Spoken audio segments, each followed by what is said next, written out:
நம்ம சேனலில் வீடியோ போட்டோடனே உங்களுக்கு மெசேஜ் வரணும் அப்படின்னு நீங்கள் நினச்சிங்கன்னா ரைட் சைடில் இருக்கிற ரெட் கலர் சப்ஸ்கிரைப் பட்டனை ப்ரெஸ் பண்ணிக்கோங்க. அப்படியே பக்கத்தில் ஒரு பெல் சிம்பிள் வரும், அதையும் கிளிக் பண்ணிட்டீங்கன்னா உங்களுக்கு மெசேஜ் தவறாமல் வரும். சரி, வாங்க வீடியோக்குள்ளே போகலாம்.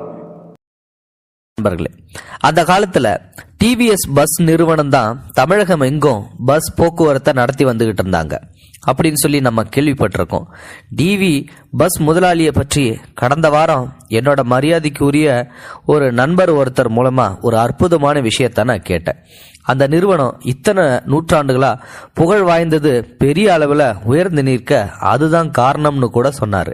ஒரு முறை டிவிஎஸ் பஸ் முதலாளியோட மகன் அந்த பஸ்ல பயணம் செஞ்சுக்கிட்டு இருந்தாரு. அவரு பஸ்ல உக்காந்துகிட்டு இருக்கிறது எல்லா பேசஞ்சர் மாதிரியும் தான் உக்காந்து இருந்தாரு. டிக்கெட் எல்லாத்துக்கிட்டையும் போட்டுக்கிட்டே வந்துகிட்டு இருந்தாரு கண்டக்டர். அப்போ டிவிஎஸ் பஸ் முதலாளியுடைய மகன் கிட்ட வந்தப்போ அவருடைய மகன் அந்த கண்டக்டர் கிட்ட ரொம்ப கோவப்படுற மாதிரி பேசி இருக்காரு. நான் இந்த பஸ் முதலாளியோட மகன் அப்படின்றது உனக்கு தெரியுமா அப்படின்னு சொல்லிட்டு அந்த கண்டக்டர் கிட்ட கேட்கிறாரு. அதுக்கு அந்த கண்டக்டர் சாதாரணமா சொல்றாரு, ரொம்ப அமைதியா, தெரியுயா, நீங்க தான் இந்த பஸ் முதலாளியுடைய மகன், நல்லாவே எனக்கு தெரியும். ஆனா பஸ்ல பயணம் செய்யற அனைவர்கிட்டையும் டிக்கெட் வாங்கணும் அப்படின்றது தான் எனக்கு கொடுக்கப்பட்ட சட்டம். அதனால நீங்க டிக்கெட் வாங்கி தான் ஆகணும், வேற வழியே இல்லை.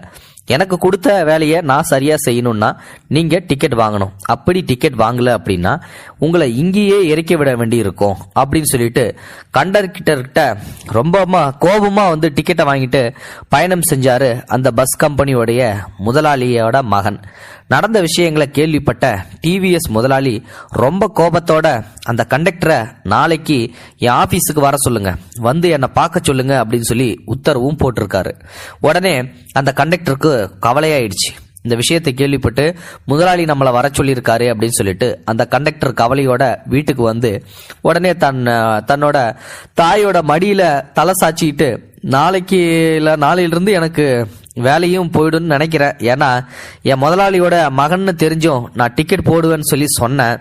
அதனால எனக்கு வேலை போடுற மாதிரி என் முதலாளி என்னை கூப்பிட்டு அமைச்சிருக்காராட்டுக்கு, என்ன பண்றதுன்னு ஒன்றும் புரியல அப்படின்னு சொல்லிட்டு அந்த கண்டக்டர் சொல்லியிருக்காரு.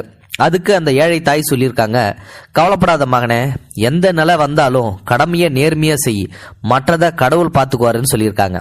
ரொம்ப மறுநாள் பாத்தீங்கன்னா மிகுந்த பயத்தோட முதலாளியோட அறைக்கு போறாரு அந்த கண்டக்டர். அப்போ அன்பா தன்னோட அணைச்சிக்கிட்ட டிவிஎஸ் முதலாளி உடனே உள்ள வாப்பான்னு சொல்லி, நீ செஞ்சத எனக்கு உண்மையிலுமே நெகிழ்ச்சி அடைய செஞ்சிருச்சு. நீ ஒரு மிகப்பெரிய காரியத்தை செஞ்சிருக்க. இன்னையிலிருந்து நீ தான் என் பஸ் கம்பெனியோடைய செக்கிங் இன்ஸ்பெக்டர், உன்னை நான் அதை செக்கிங் இன்ஸ்பெக்டரா நியமிக்கிறேன் அப்படின்னு சொல்றாரு. இதுக்கான காரணத்தையும் சொல்றாரு. முதலாளியோட மகன்னு சொல்லி தெரிஞ்சும் கூட பயப்படாம உன்னோட கடமைய நீ சரியா செஞ்ச பாரு. உன்னை இந்த இடத்துல தான் நான் பெரிய மனுஷனா நினைக்கிறேன்.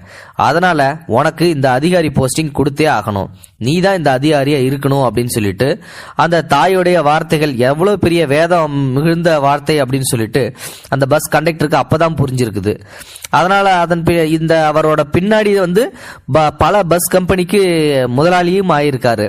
இந்த ஆளை பார்த்து வேலை செய்யறதும், அதிகாரங்களை கண்டு நேர்மையை கையை விடுறதும், அல்லது கண்டுகொள்ளாம நமக்கென்ன நம்ம குடும்பம் வாழ்ந்தா போதும் அப்படின்னு சொல்லிட்டு அவங்களுக்கு கும்பிடு போட்டு வேலை செய்கிற சுயநலவாதிகள் மத்தியில நேர்மையா தங்களோட பணியை செய்பவர்களை பணி செய்ய விடாம தங்களது அதிகாரத்தை பயன்படுத்தி ஆணவம் கொள்பவர்கள் உயிரோடு நடமாடும் பிணங்கள். கோடி கோடியாக பணம் இருந்தாலும், வனலாவிய அதிகாரங்கள் இருந்தாலும் உள்ளுக்குள்ள நிம்மதியை இழந்து வாழும் பரிதாபத்துக்கு உரியவர்கள். யார் பார்க்காட்டினாலும் ஆண்டவன் நம்ம பார்க்கறான்னு சொல்லி தங்களோட கடமையை நேர்மையா செய்வர்கள் கெட்டு போவதாக வரலாறுகள் இல்லை. இது ஒரு அருமையான பதிவு தான். முதலாளியோட மகன்னு சொல்லி தெரிஞ்சும் கண்டக்டர் நேர்மையா செயல்பட்டு இருக்காரு. இதே மாதிரி தான் எல்லாரும் தங்களுடைய கடமையை நேர்மையா செய்யணும். இது அருமையான பதிவு. இந்த வீடியோ பிடிச்சிருந்தா லைக் பண்ணுங்க, ஷேர் பண்ணுங்க, மறக்காம நம்ம சேனலையும் சப்ஸ்கிரைப் பண்ணி விட்டுருங்க. தேங்க்யூ ஃபார் வாட்சிங். இது போன்ற செய்திகளை உடனுக்குடன் நீங்கள் தெரிந்து கொள்ள மறக்காமல் எங்களுடைய சேனலை சப்ஸ்கிரைப் செய்யவும், கூடவே பக்கத்தில் வரும் பெல் ஐக்கானையும் கிளிக் செய்யவும்.